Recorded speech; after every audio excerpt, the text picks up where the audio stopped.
French doctor, maybe. Happy podcasting. Yeah, some people think true crime is very stress relieving. I think it is. And I might be one of them, honestly. Because if I didn't listen to podcasts all day, I'd probably go fucking insane, if I'm being real. Especially at work. Oh, yeah. Especially the loud goddamn air tools running. And the overwhelming sound of everyone's crushing sadness. Yep. I just wish I could listen to anything at work. That sucks, man. You should, oh, you can't. Never mind. Because if you got to be able to hear in case something's falling on your head. I mean, yeah, but we're also very alert of our surroundings. But if you had headphones on listening to podcasts, you might not be. I mean, you just take a quick look around. Sure. Well, you're listening. We've only had a pump truck tip over once. Just the once. How does that? How does that even happen? Very soft ground. So like sunk in. Bam. Yeah, so like the outriggers are out and whatnot, but because of the weight of it, it just whomp. Was it a rental? Well, no, it's the company we use for pumps. Yikes. So initially I thought he was like drunk and high on concrete fumes. Right. Yeah. No. Kind of went, can you get high on concrete fumes? I don't see why you couldn't. I mean, yeah, sure, fuck it, why not? Will you try it? Or the gasoline you use to get the concrete off of you. But is that the secret technique? Secret tech. no, the one time that happened, I thought I was about to see a dead body just laying there. Yeah. Well, have you ever seen Grey's Anatomy? Nope. Yes. Somehow, one episode, guy falls into, like, they're redoing a sidewalk, falls in, decides to just stay there, it gets frozen in it, doesn't die, just chisel him out. It's fine. Huh. Why didn't he... Sidewalks are only 4 inches deep. His whole body was in this fucking thing. Why didn't he move? I don't know. Maybe it's quick drying cement. I couldn't tell you. Maybe he said Even like Quick-Crete, the fastest, you have 15 minutes. He wanted to be one with the ground. My other favorite one was where these two guys were doing like a war reenactment, and they had a fake rocket launcher, but it had a real missile in it. What? Not sure why. And it shot in this guy and got stuck like under his rib cage, but he was still alive. And one doctor was holding it so it wouldn't detonate, and then the main character, Dr. Gray, she decides to grab it and hold on to this missile. And it's a 2-part episode, and then she's like, they're basically convincing her that they're gonna die, because if she lets go, it's gonna blow up. So it's like that old Batman movie where he has the bomb with the wick on it, and he runs over to the bay, but there's dolphins swimming in it. He doesn't want to kill him? He runs down the street, and there's children playing with a clown. And he runs down another street, and something else is there that he can't kill. I don't really feel like Batman is a humanitarian. Adam West Batman was a bit of a humanitarian. Okay. I was going to say Christian Bale, he probably let him die. Yeah, he's just kind of a prick. He is. Okay, hello everybody. Welcome to another episode of Bumblebutt Podcast, the only podcast on the internet that uploads weekly, except for last week. Yeah. Who knows what it'll be about? Certainly not me. My name is Adam. Sitting across from me, as ever, Jordan. Hello. Baby Watch 2020. Baby Watch 2020. You're on call right now. Yes, I am honestly surprised that I'm here today. Is it? Okay, is it? Because the last time we recorded, it was like in the 2-week range, right? Yeah, now we're down to it's a matter of minutes, essentially. Really? Yeah. Well, when is the expected due date? When is the date? The expected due date is 11 days from now. Okay, so you're in the window. Yes, you're still good to go. You're in the birthing window. Yeah, after the false alarm and Amy had an appointment 2 days after it, like, she's starting to dilate and all that, so... Okay. So you're checking her nightly? Well, I'm not. Yeah, but, no, it's, basically, if she calls me instead of texting me, I know I need to get out of here. So I'm guessing then you set up a fun ringtone. Like a weird ringtone, so you know No, it's I want my baby back, baby. it's just Applebee's theme song. The actual ringer on this phone doesn't work. So that could lead to problems. Well, You got a pager though. I've got it on my lap. It'll vibrate. Oh, it's a buzzer. Okay. He's got a buzzer still. Jordan, good job. Have you managed to stay safe from the insane powers that be including the police, that are fucking people up. Yes. Good.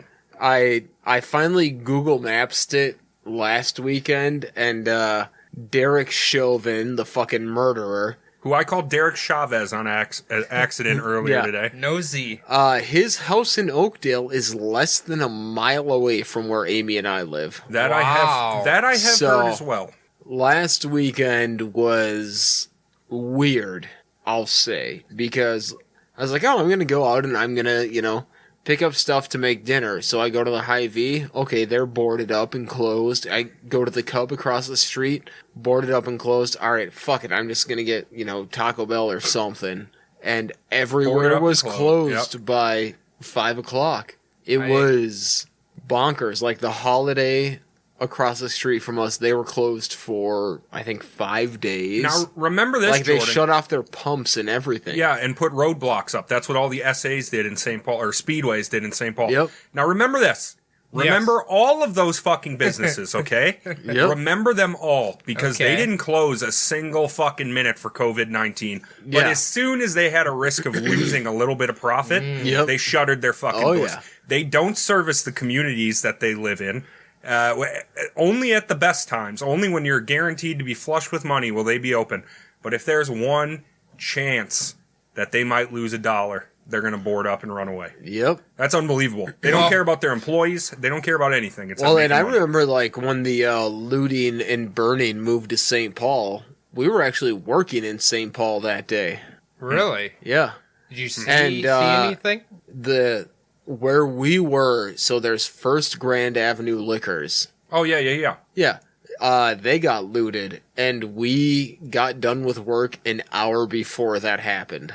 Yeah. So, Adam, we were right down the road from you. Yeah, there was nothing. There was no activity. Today, there was an awesome protest march that... Was Fuck there? yes. Oh, yeah. Okay. They blocked All right. off Grand and everything. It was great. The okay then. Before we start attacking all the businesses, I'm gonna shout out little Oxendales over here. The market. Oxendales. They boarded up, but they've never closed. Not through Beautiful. COVID, not through anything. Beautiful. Listen, you might stumble upon some expired food, but I think it's a family-owned Yeah. business. Hey. They are. You can go in there and Yeah. get whatever you need Yeah. during this crisis. Oxendale's formerly known as Jim's Market. So And wait, did when I was a somebody buy young it? teenager living here, it was called R.C. Dick's. Yeah, that's when we first moved to this area. Yep. That's what it was called. Then it was Oxendale. So And the running joke was, oh, C.R. Dick's. it's a nice little grocery store, though. It is. It is. It's It doesn't have the greatest selection. Nope. It reminds me I a lot will of never Iowa. buy meat there again. Oh, that sounds like a bad call. Look, It was. I'm gonna. It was. You might stumble upon a piece of meat that has the protective thing has a little slit on it. It's Yeah. a little gray there. Don't buy that one. And, buy the other one. And especially during a meat shortage, you don't want to buy you don't want to buy already suspect meat. No. Okay, here's the thing, guys. Shout out wherever you can from the rooftops, all the businesses that remained open. Shout them out and tell them they did a great job, as long as they weren't in a high danger area. Okay, I would like to throw a huge bread and shout out chocolate first. to Bread and chocolate. That's why I started this whole thing. Yeah. Bread and chocolate in St. Paul. Please exclude my workplace from that list. Walzer, no, yeah, that doesn't count. We know that that's the pit of hell. Yeah, I know. One of my absolute favorite restaurants, I know I've talked about them before, Pimento Jamaican Kitchen. Their original location on Nicollet in Minneapolis, right by mine and Amy's old place. They have shifted from being a restaurant to being like a community center, That's for what I'm lack of a talking better about. term. Like they're collecting donations for like diapers and non-perishables and stuff, and they're handing those out. To put a point on it, not to dredge it any further, we'll get right into the show real quick. Okay. But keep up the good fight, everyone. Yep. Ignorance is not cute. This is a new age. We're all going to have to adjust. I know I am. I already started. So everybody else, get to it. You know what is really weird is so Phil and I on our like look back at 2019 that was supposed to be like mainly a conspiracy thing, whatever. Right? Sure. Well, he had a guy who like studies statistics of events that happens in human history based on when they transpired, like through years and stuff. And 2020 was supposed to be like the peak of something really big. I think we're finding it. And whoever this guy is, I don't know if he's like a statistician or something, but he said 2020 is going to be a big year for like advancement in change, a lot of change, hopefully a lot of positive. That's change. what I'm talking about. Yeah. So I think we're seeing that people are sick of systematic racism. right. It's an uncomfortable period of change we're about to have to go through. Yep. I did But find get the fuck over it and change. Yeah, exactly. As 3 white men sitting here, I feel Cis white men. Yes, I feel comfortable in saying that all of us think shit needs to change. Absolutely. We're That's the over it. Bumblebutt guarantee. We'll put our stamp on that. And let's get right into Marcel Petiot. Let's do Part it. 2. Let's talk about a Frenchman. I agree. Ladies and gentlemen, if you'll remember, a gruesome discovery was made at 21 Rue Le Sueur. Body parts everywhere, in furnaces, in lime pits. Detective Commissioner Massu is our protagonist. He's the man we'll be following most of all through this adventure. Okay, is he good guy or Absolutely. bad guy? Okay, he's good guy. Fantastic. He's our boy. Okay, all right. At some point, on the morning after the gruesome discoveries were made at 21 Rue Le Sueur, a group of 4 black uniformed Gestapo officers pulled onto the scene and handed our protagonist, Detective Massu, a telegram from the high command of the German military occupation. Order from the German authorities. Arrest Petiot, dangerous madman. I love that. Quick and right to the point. Oh yeah, you would love German efficiency. Hold on, I'm just curious. Are these Gestapo officers dressed in all black the original Hot Topic shoppers? Yes, they're the original goth edgelords. A lot of Linkin Park albums are on here, boys. Get them. Fuck the Gestapo. Shortly afterwards, one of Massu's detectives in Petiot's hometown of Yann called with some interesting news. In 1926, just 1 year before he married Georgette, Petiot had a lover named Louisette Delaville, who would end up disappearing under mysterious circumstances. Okay, kind of a sexy name. Not gonna lie. Well, she shortened it from Louisette to Louise, which is nice for my That's fine. That's vocal like stylings. That's like 50s hot. Louise. In the 20s, so she's like 30 years fucking early. Louise, as he called her, worked as a housekeeper for one of his patients. She and the doctor had met some 2 years previous, where she had served him a meal. He used his impressive contacts around town to learn more about her. He wrote her a letter and asked his friends to deliver it. It said that Louise, if interested, should call him at his medical practice or show up at his house on Rue Carnot. This is a very old school way of asking someone on a date. Some real cute Handwrite them a letter. You know. When she called the next day, they arranged a date for the local bistro. The date went well, ending in a romantic walk back to Petiot's house. Ooh. They would continue to sneak around in a torrid, forbidden, taboo love tryst, until eventually she had to move in with him. For the sake of appearances, she became his cook and maid. Oh, so she's essentially his maid slash mistress. Yeah. I've never seen Handmaid's Tale, but I think she's that. Okay, Probably not. I don't think so because those That women, show's fucked up. those women are like forced to give birth. Oh, Yeah, is it a little Yeah. different? Is it a reverse Children of Men? Yeah, kind Are of. most of the women barren? No. There's only a few of them that can give birth to kids. Yeah, so most of the women are barren. Yeah. Children of Men's like one person, Yeah. right? But yeah, I think you're thinking of like maybe Handmaid's Tale, but like the porn version. I think that might be called Handmaid's Tale. Hand Job's Tale. Jobber's Or Tale. something. The Handymaid's Tale. I love that. Well, boys, the difficulties of living with Petiot came thick and fast. He was obsessive, compulsive, and immediately began an affair with another patient. Jesus. Well, when you said thick and fast, I was gonna assume that meant ejaculation. Well, you know that did too. There's rumors that Delavaux may also have been pregnant at the time of her disappearance. At least that's what she told her friends, adding that Petiot would take care of it. The young doctor was already supplementing his double income by doing abortions on the side. Ooh, that was kind of frowned upon back then, I think. In 26, I believe so. Yeah. In May of that year, Louisette Delavaux disappeared. Petiot explained her breaking up with him as a result of a fight so loud that she stormed out of town without saying where she was headed. Apparently, Louisette had not said goodbye to any friends or family in town either. She left no forwarding address and didn't pack any personal belongings. Now, I was listening to Leonard Lake this afternoon, and Charles... Okay. Charles... Very disturbing. They were talking about how in those days, and even earlier in the H.H. Holmes days, people could just fucking disappear. You could get away with murder no problem back then.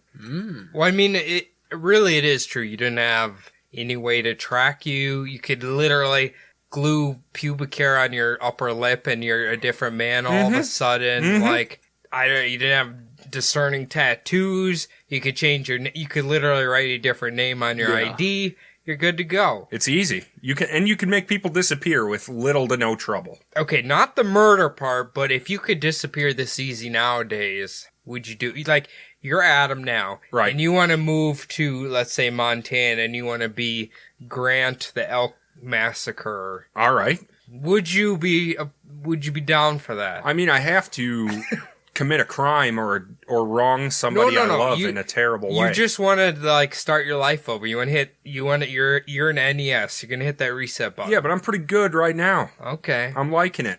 There had to be a point. There had to be a point in life where you're like, man, I would just want to restart. Yes, definitely. Okay. Oh yeah, there was definitely a lot of those. In early June, not long after Louisette's disappearance, Petiot was reported loading a large wicker basket into the boot of his sports car. This gained relevance 2 days later when the body of a young, attractive brunette in her mid-20s was received from the same style of basket outside of Dijon. Is that where the mustard comes from? I believe so. I love that mustard. And something I've learned very important is from my knowledge of movies from 50s, 60s, never trust a wicker basket. Don't trust them. Nope. There could be a cobra in there. Well, that's just Steven Spielberg's version. Most of the time, it's a dead body. Even crazier, and getting more relevant to Commissioner Massey by the second, the corpse in the basket had been decapitated, the body dismembered, and the inner organs and intestines had been removed. Sound familiar? Sounds like a certain basement on 21 Rue Le Sueur to me.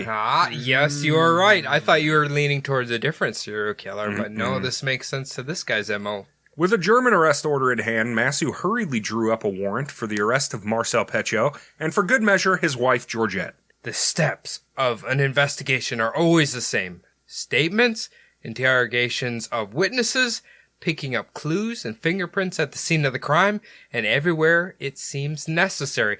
All of this then compared and examined scientifically, looking for anything that could be useful to the demonstration of the truth.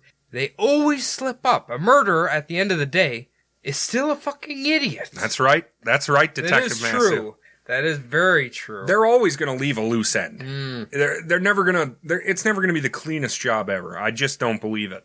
They always get caught. See, this guy is a real cop here, right? Because he didn't have an intern to come look for jizz at the murder scene. He had to do this himself. He crawled down in that lime pit and stepped on bones, man. He had to kick out them grave diggers who were swimming in there.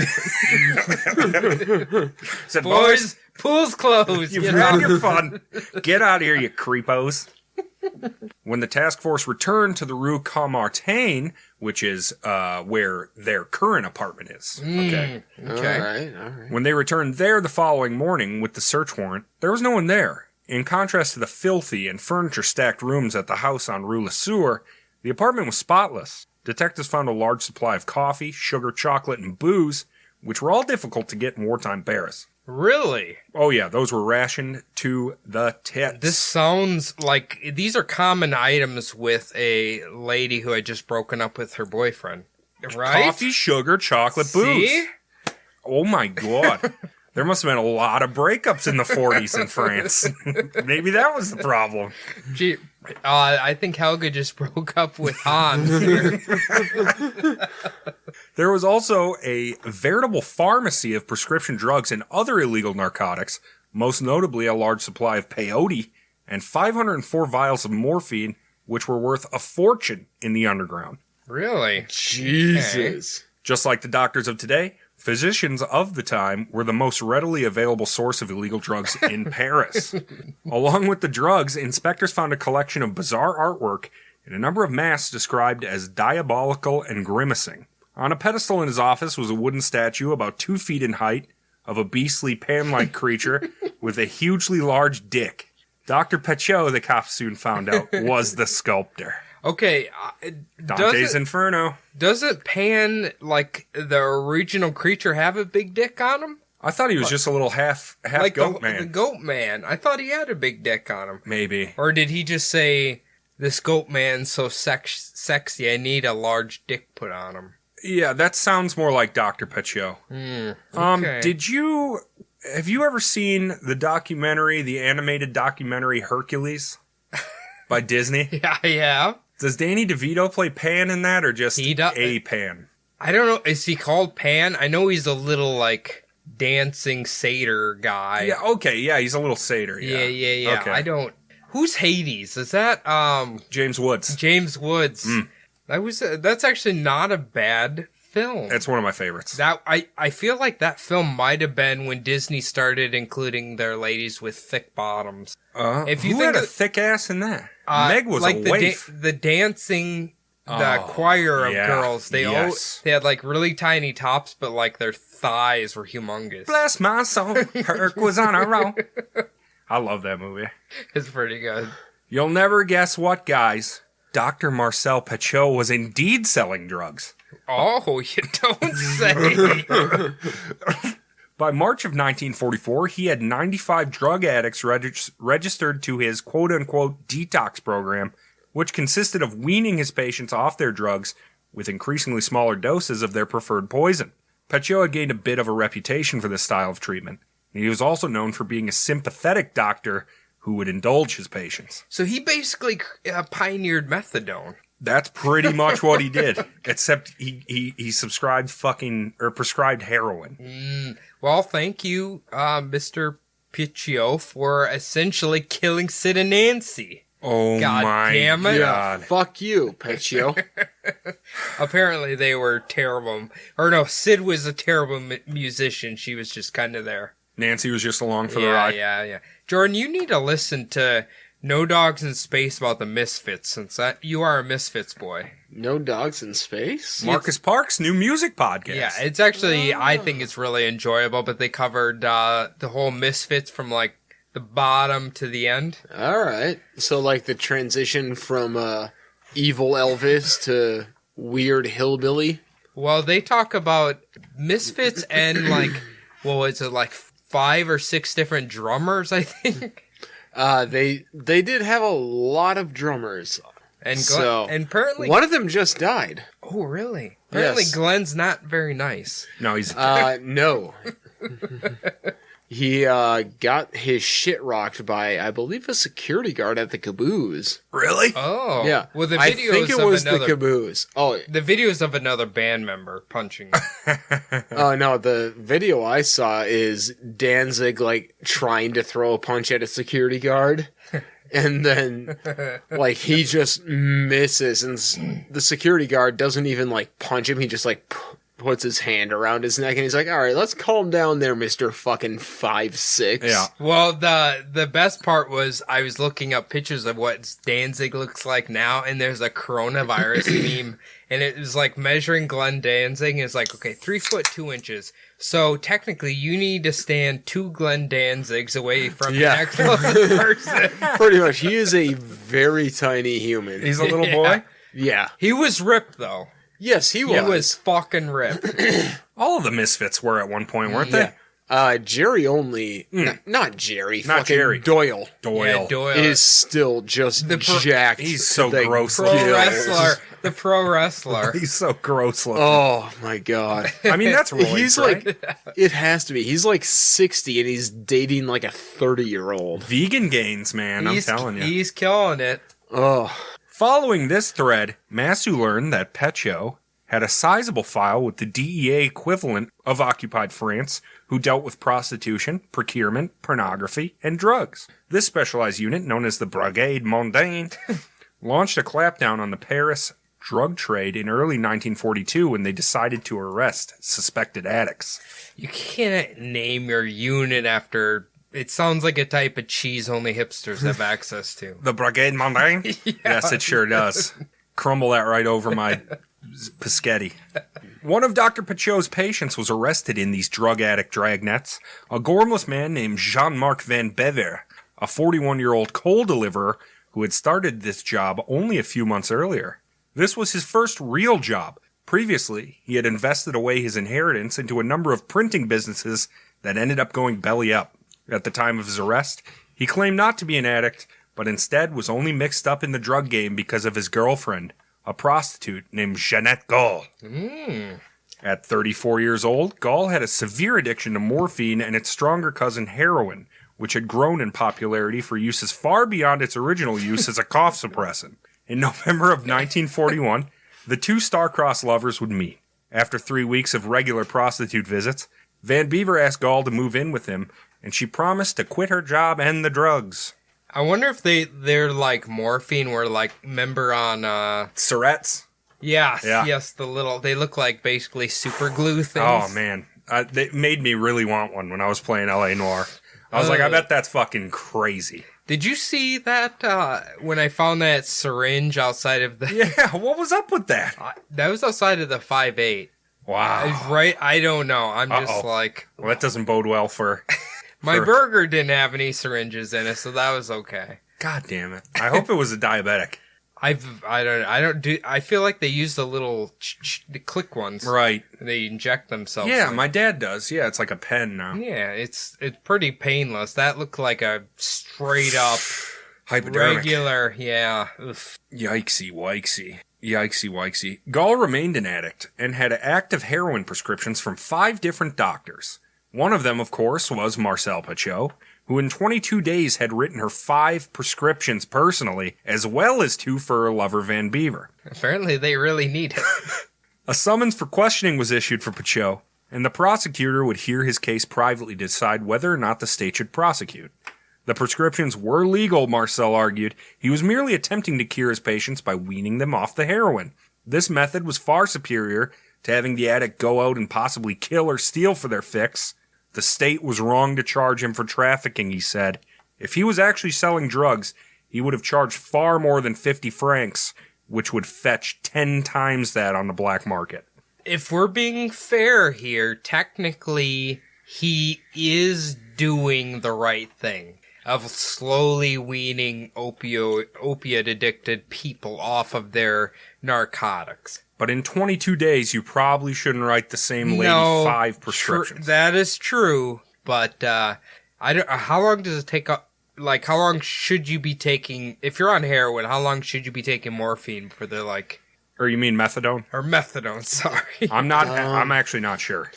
You know, having a former coworker who was a heroin junkie and went to treatment, I feel like I should know this, but I don't. As far as the Van Bever prescriptions went, Petiot said that he had been told he was an addict, and after a physical, he agreed. Van Bever and Gall would later change their stories at least 3 more times, forcing the prosecutor to indict the patients as well as the physician. okay, lump them all in there. Their trial was set for May 26, 1942. 2 months before the trial, however, Van Bever disappeared.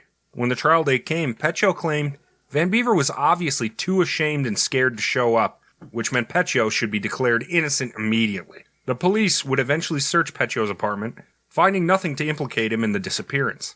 They did, however, find a surprising number of jewels, linen, and other objects of value in an office drawer, which Petiot explained as gifts of clients who could not afford his fees. Finally, the prosecutor turned to Petiot and said, Rest assured, no one is accusing you of burning them in your stove. I feel like that's probably exactly what's going on here. Jeannette Gall, the prostitute, would receive a 2,400 franc fine and a sentence of 6 months in prison for being addicted to heroin, I guess. Oh, if he's getting 50 francs for the drugs, and that's a lot, this fine must be, like, impayable. Especially for, like, a poor prostitute. Yeah. Jesus. Because he said that the heroin that he was prescribing for 50 francs, he could have charged 500 francs for it on the black market. Jesus. Okay. Damn. When she returned to the streets after her little stint, she picked right back up where she left off, even visiting Dr. Petiot again. She died 3 months later of tetanus, which tends to happen when you use unclean needles. That's like one of our biggest fears, I feel like. We don't want to have lockjaw. Oh, tetanus is scary. Man, I don't even know what happens with tetanus, besides lockjaw. It's scary. You get rust in your blood. You don't want it. You don't want rust blood. Van Beaver was pronounced guilty in absentia and sentenced to a year's imprisonment with a fine of 10,000 francs. He was never found. I feel like we know where he is. Dr. Petiot was let off with a 10,000 franc fine, which his lawyer managed to get down to 2,400. Marcel got out of this one with his reputation completely untarnished. This didn't go on his record at all. So he's got some money. Yeah, oh yeah. Because he kills people and takes all this shit. I think you call that expunge. He's fucking McSteely from Rick and Morty.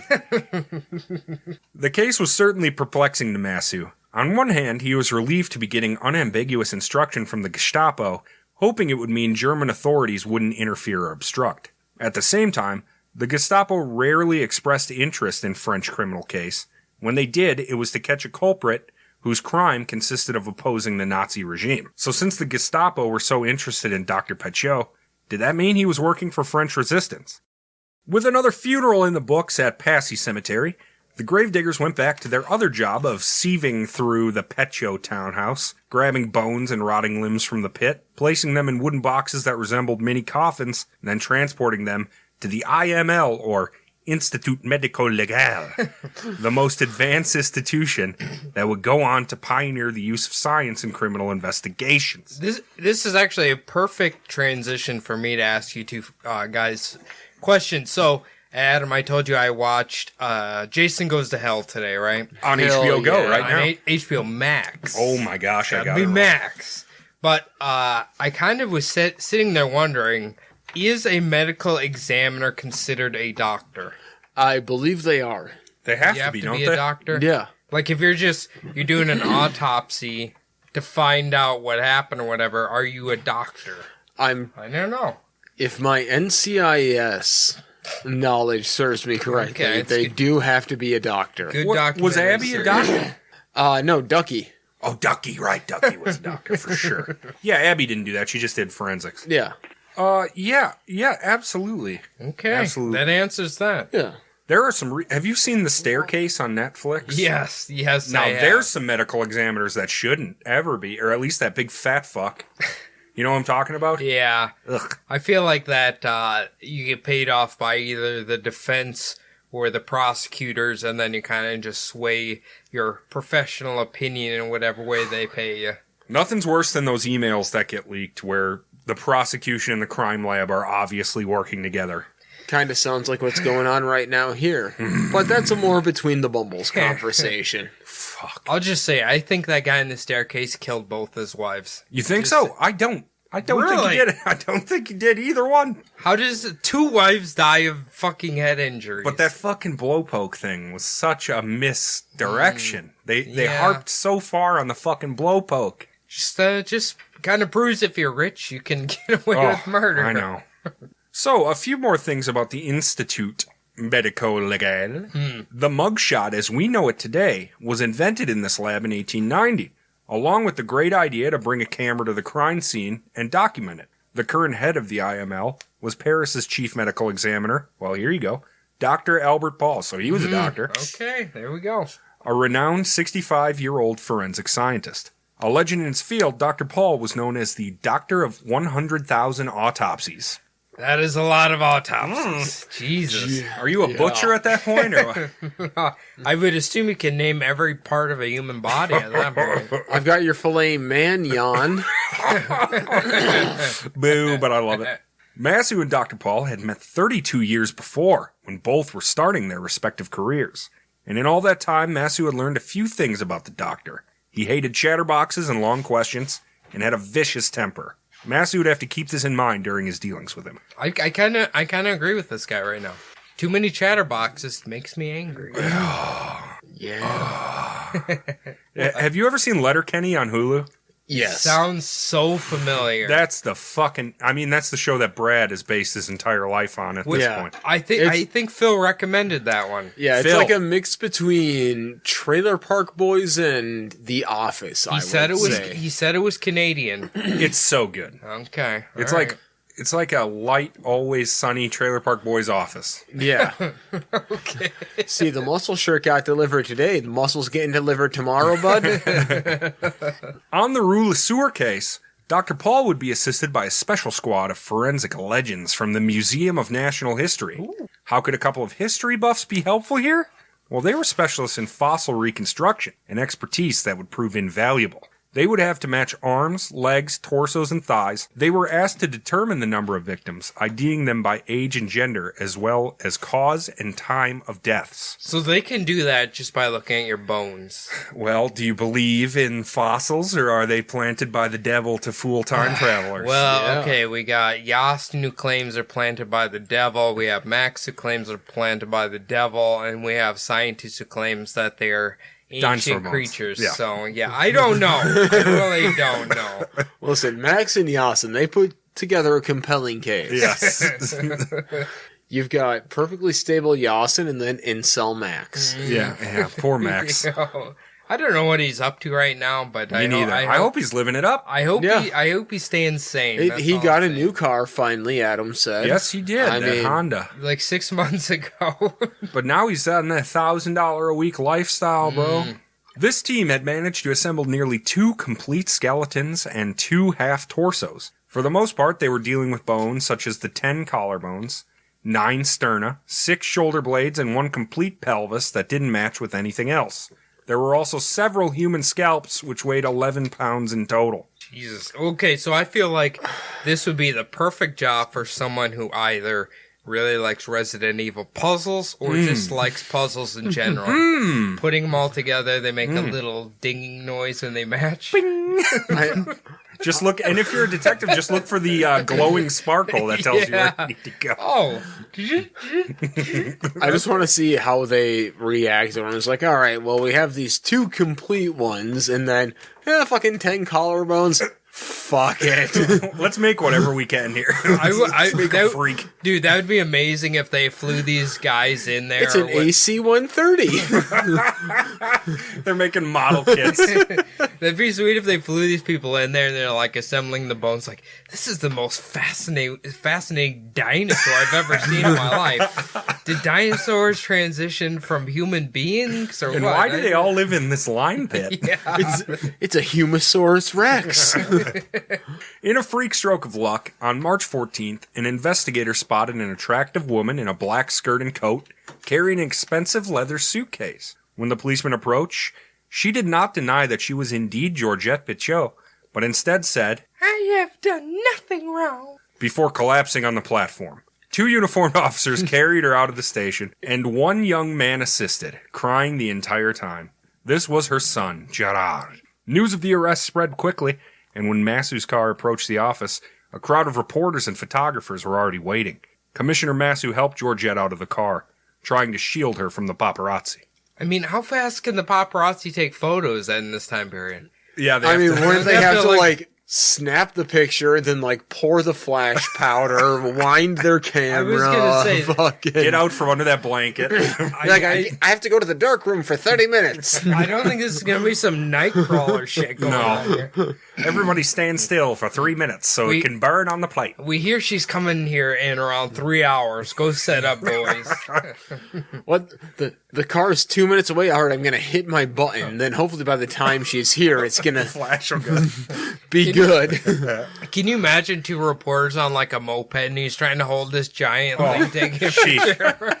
And it like explodes every time. Yeah. Slow down, Charlie.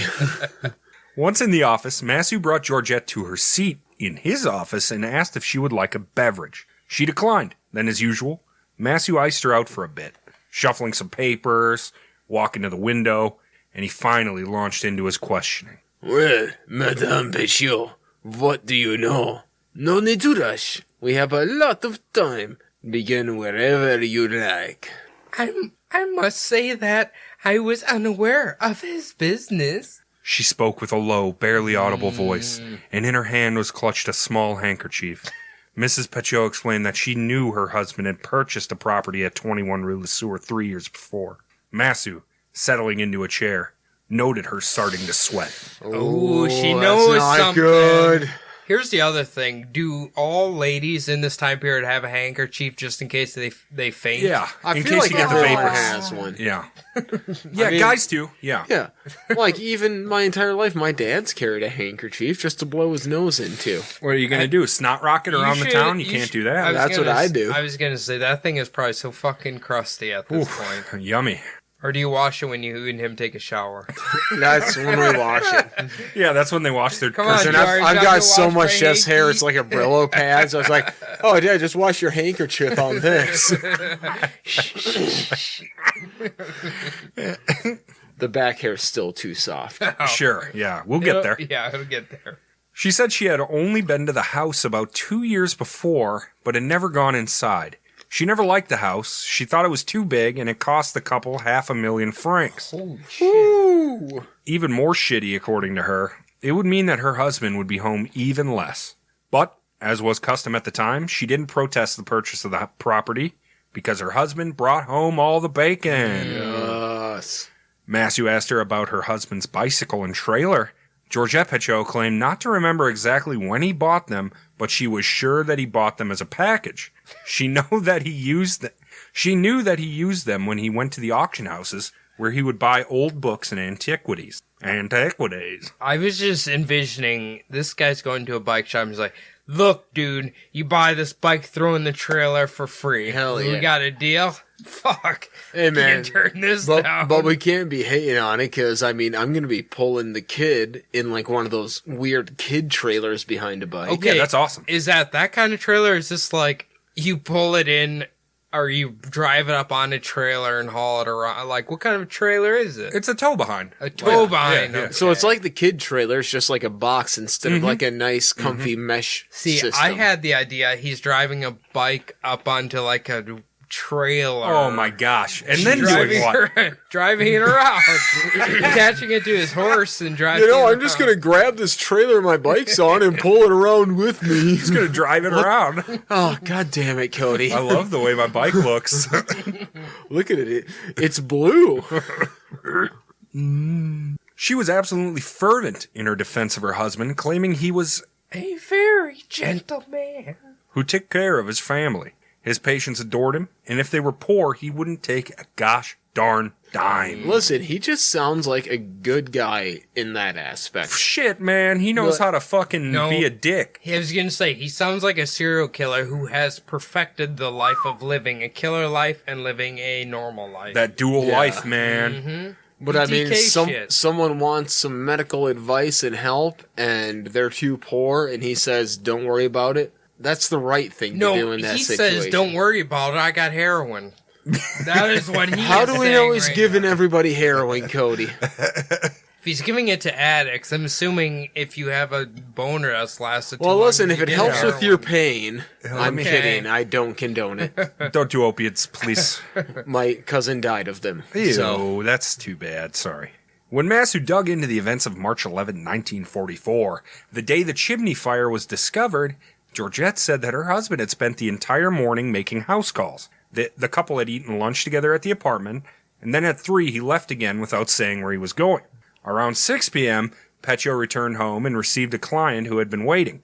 At 7:30, the husband and wife dined together again, which was when they were interrupted by the telephone call from the police informing them of the chimney fire. Massu put the screws in hard at this point, hoping she would crack at any moment. pull yourself together. I don't want anything from you. We only want the truth. What did your husband say? I heard the word police. Marcel immediately grabbed his hat. Did he say where he was going? No, he didn't give me an explanation. Did he often leave without saying where he was going? Sometimes I never question. Massu then asked her what she did all night after her husband's departure. I waited all night in an armchair. I didn't normally do that when he left without warning, but that night was different. It was the word police that disturbed me. Thanks, Shaggy. Oh, gee, Scoop. They shouldn't have disturbed you since you know your husband is incapable, as you say, of doing this evil deed. Was there something else that bothered you? He asked for anal once. No. Was it because he did not want butter on his croissant? What did you call that? What was the French word for anal? Oh, it's, yeah. Oh. I don't remember. It's from AFE. Okay. You never know these days what is going to happen to a man who has business with the police. Georgette was correct. The Nazi occupation had overcomplicated criminal investigations, tarnishing public respect for the law and the police who would enforce these Nazi rules. Kind of sounds familiar. Yeah. And also, anal sex is a French blowjob. A French There we blowjob. go. They got more, why can't I think of the custard than Americans do? I see. Of course, naturally. Yeah, sure. Custard. Okay, yeah.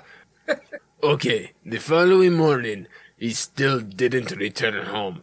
Did you try going to Rue Le Sur to see if he was possibly there? No, I decided to return to Auxerre, where my son is away at school.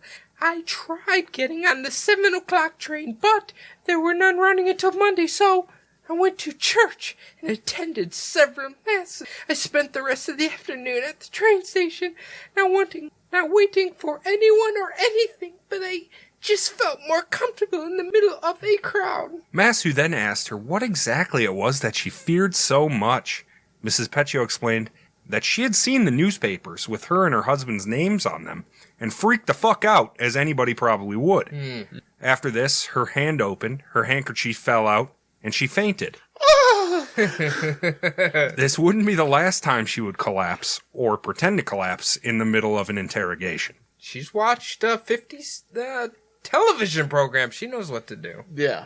Or is it 40... 40s, yeah, 40s. 40, yeah. whatever. 44. I'm sure they had some sort of cartoon. I'm sure The Young and the Restless was probably happening. Yeah, probably. That show has probably been around since the beginning of time. Yeah. So. Do you think that'll ever get canceled, honestly? Fuck no. I think Greeks were doing it in the theater back when Greece was popular. God. That's one of the ones that, and what's the other one?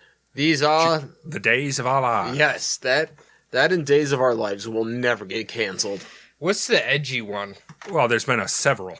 There was one that was like particularly edgy Passions? compared to the other. Maybe it is. I don't know. I can't. Acting's too terrible. Oh my God, yeah. Hey man, the lead singer of Senses Fail, when he was a baby, was on, I think, Days of Our Lives. And then did he go back on later? Or no? No, but his mom was one of, like, the main stars. Hell yeah. It's weird. You go from a baby on Days of Your Lives to An emo band. An emo band, and now you are a assistant manager at Hot Topic. It's life puts everybody in a weird circle. He Finds runs a an way. animal rescue, I think. Okay, well, thank you, sir. Well, Massu, he has some interesting musings about the wives of criminals, and I would like to hear it in his own words. There are those who, real panthers in madness, defend their men with claws out. There are the cold and insensitive ones, who, wrestling step by step, discuss each argument and answer your questions with more questions.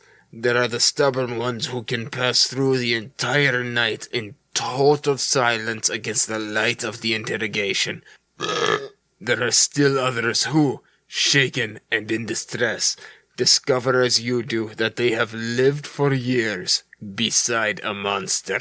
Okay, so is he saying that she is just playing dumb, and she knows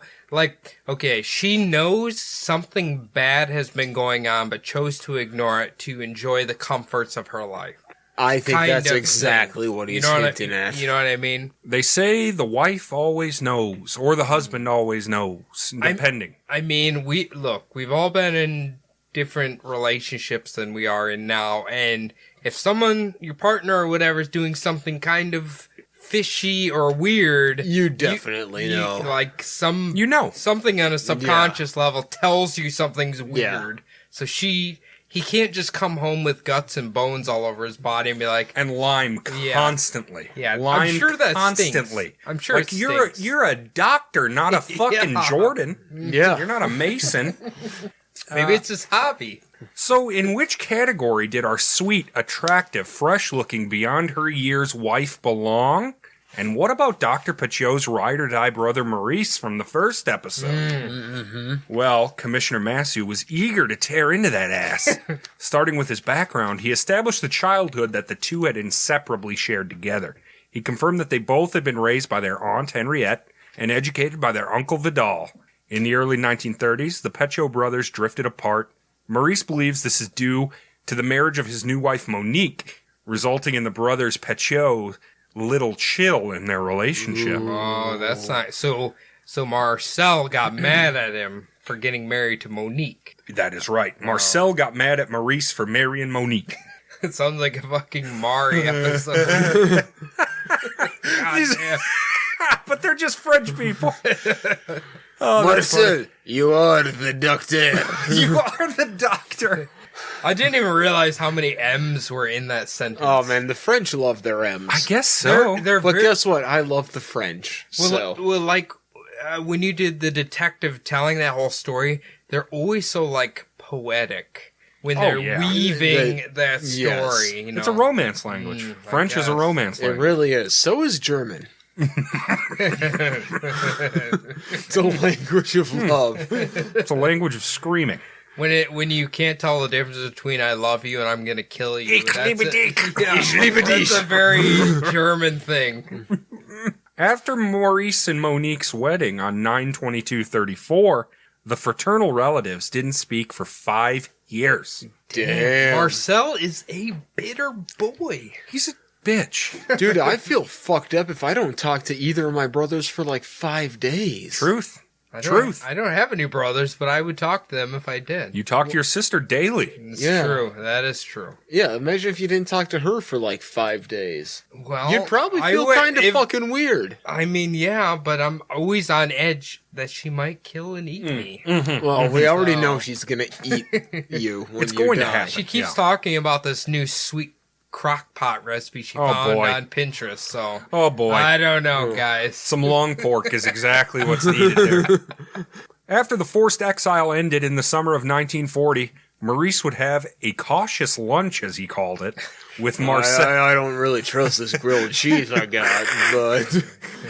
Those broccolis are looking at me weird. Maurice, you broke my heart once. I'm very cautious. Why are they bringing us out a bread basket? So every 2 weeks when Maurice traveled to Paris. From what I can tell at this point, Dr. Petiot is a bit like a cat. He's anxious and cautious when he meets up with his brother for lunch, but by the end of lunch, they're having a hoot, and the party ends up back at Marcel's house for drinks and dinner with Georgette. Hell yeah. I mean, to be honest, this sounds like an introverted person who you give them one glass of wine and all of a sudden they're talking to everybody, Glass of kissing wine, everybody. and a little attention is all they need. See, it's, They move from suspicious sandwiches to confident steaks. That's it? This is literally Jordan after like 3 beers. Yeah? Oh, fuck yeah. Oh, yes. He's blowing the janitor in the bathroom. Well, okay, let's not go that far. Okay, that's 8 beers. Sorry. Detective Massue then asked Maurice what he knew about 21 Rue Le Sueur. Maurice responded strangely, saying he remembers Georgette telling him in 1942 that they bought the property, but denied having any further information on the topic, saying, "I have never known which street this private mansion was on, and I have never been there." I'm assuming in this time period, like a giant house, mansion, whatever, has to stick out like a sore thumb. Well, this was kind of in the upper echelon 16th district of Paris, where there was mansion house after It's kind of like the Upper East Side of Manhattan, which... I'll take your word for it, I've never been there. Yeah, I mean, I've that'd be never been my to guess, New York. having watched that Epstein documentary and, like, his house that's my there. God. Whew. Man, It's probably that similar to documentary's hard. Is it? Oh, my God. Confirmed pedophile? The guy's fucked. Fuck yeah.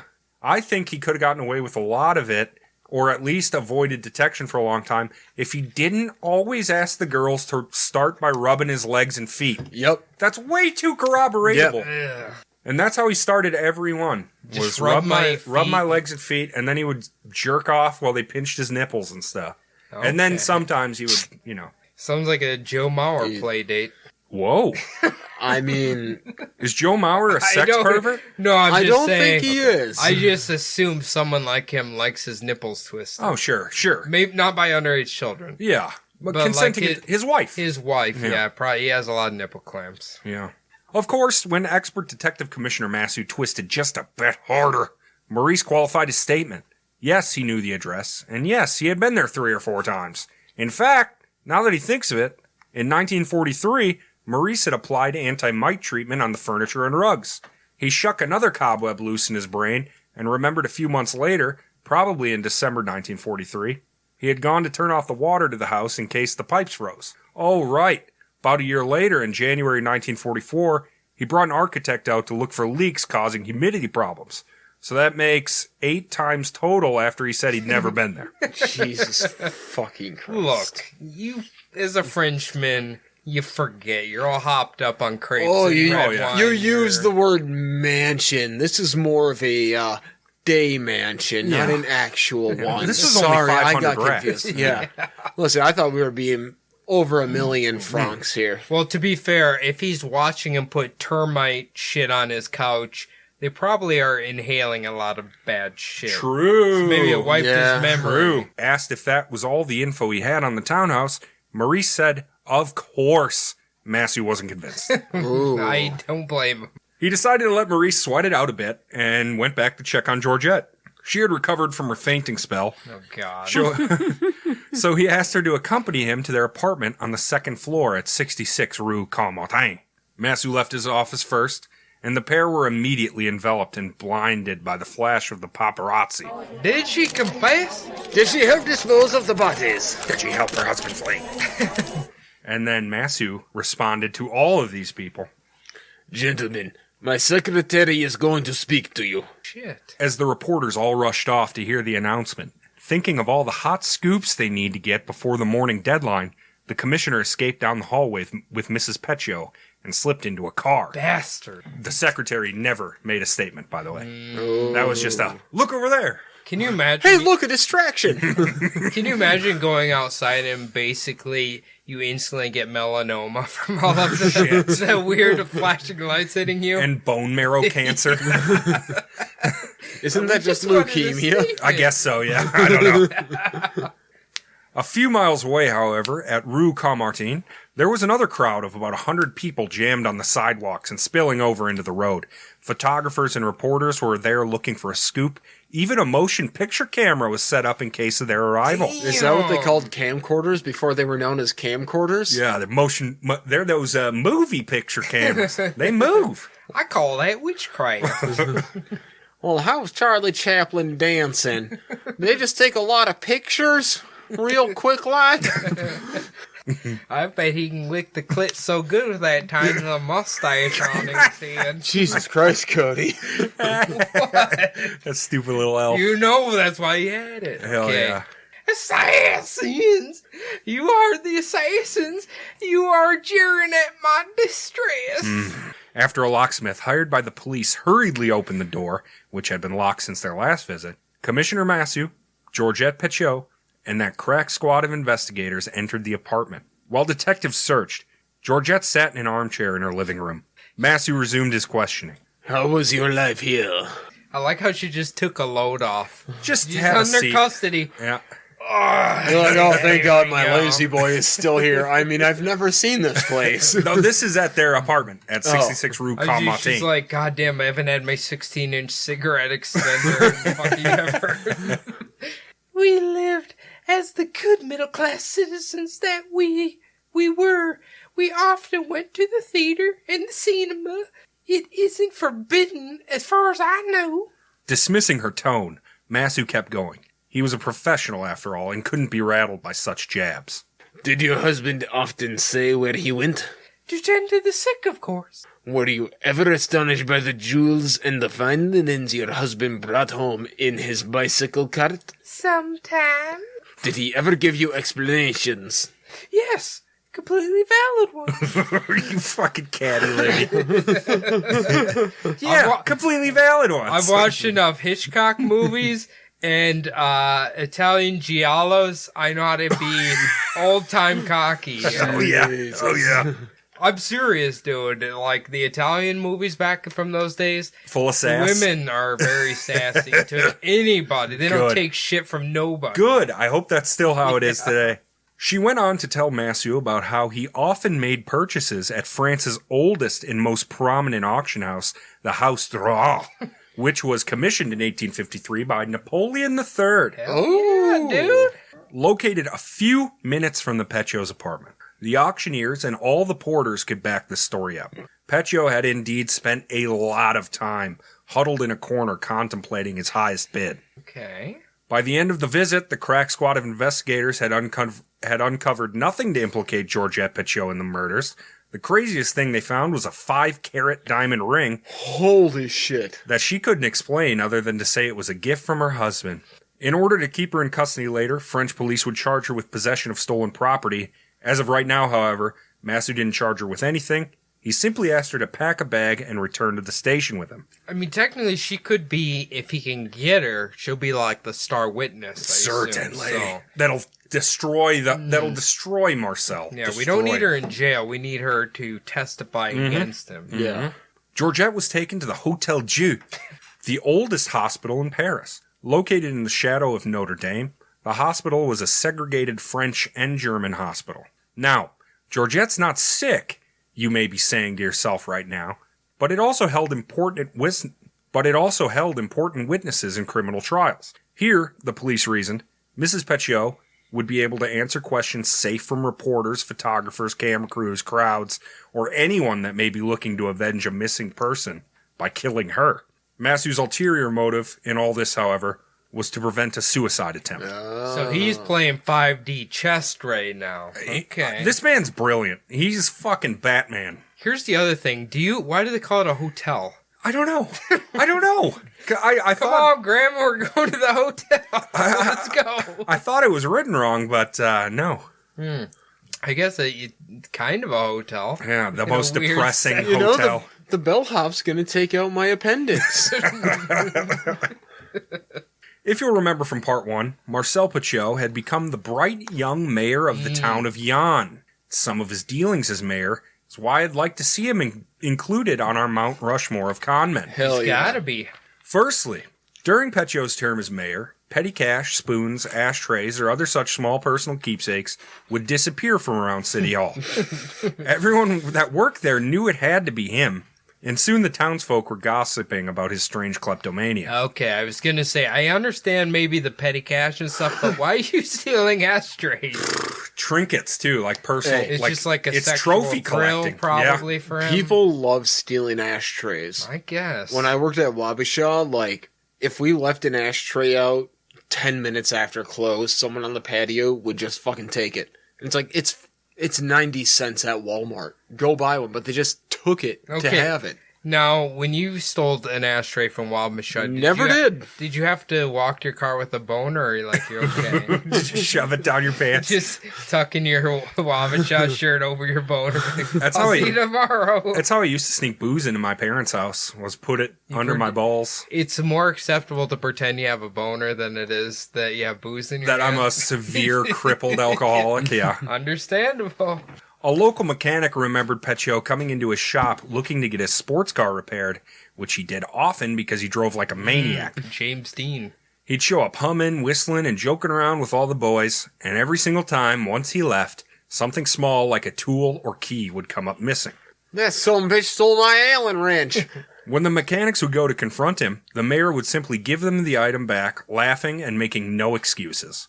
Petiot polarized the town. Half praised him because of his elementary school reform, modernization of the sewer system, improvement of garbage collection. He built a tennis court and a shitload of playgrounds. Mayor Marcel, way more railway stops for his town. Really? So he's a 50-50 okay governor, or mayor then.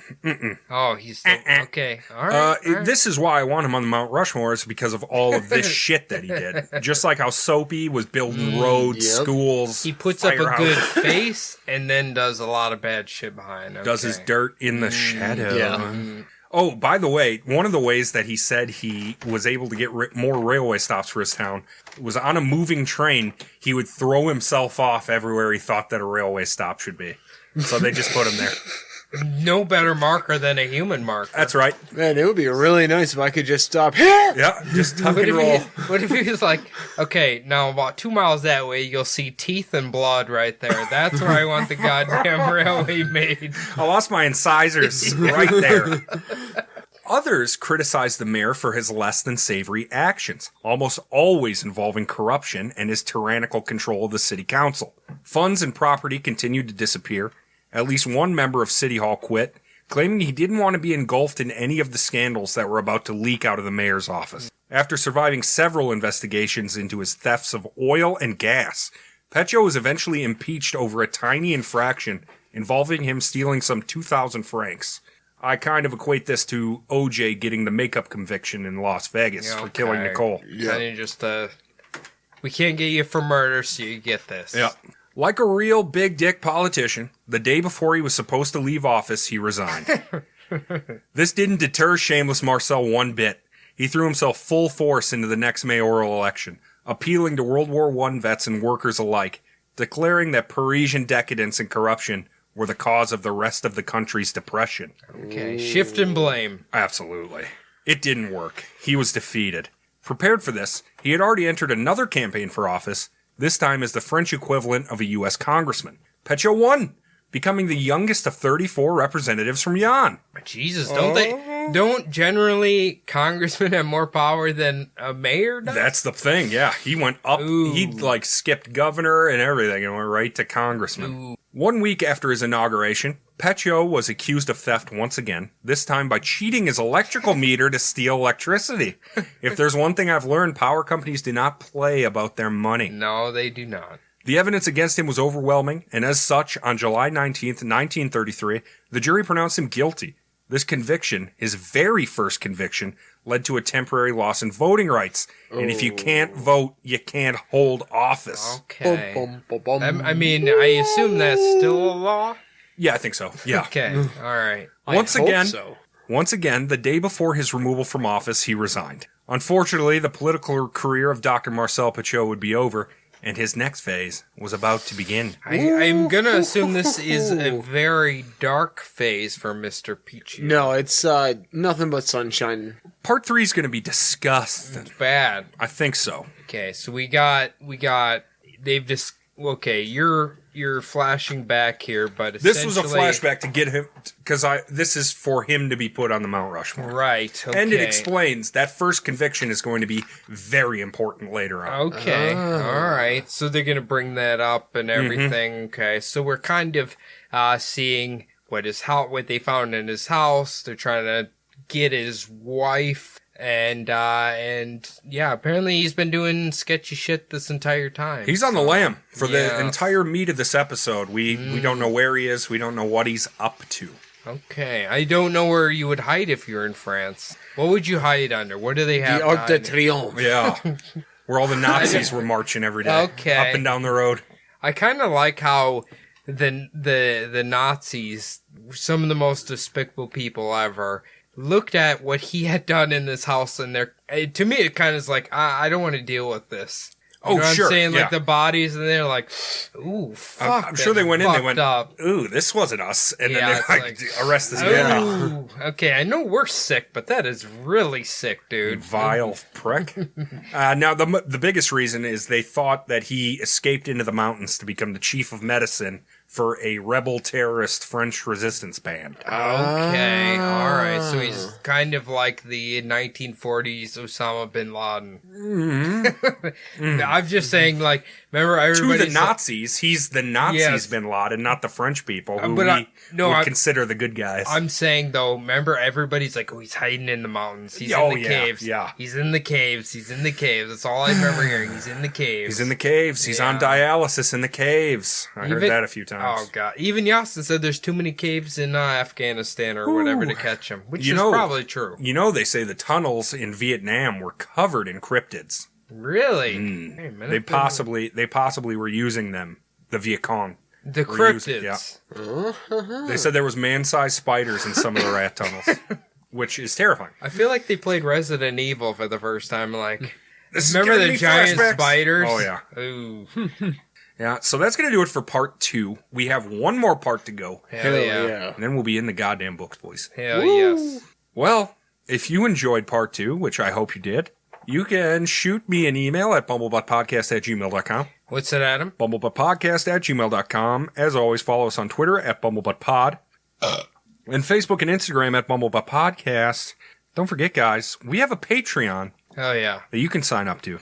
It seems like a few of our members have gotten June's postcard already. Well, they have, I think I sent them out like the first or second day in June. So. Beautiful. Yeah, and they're already landing on people's doorsteps.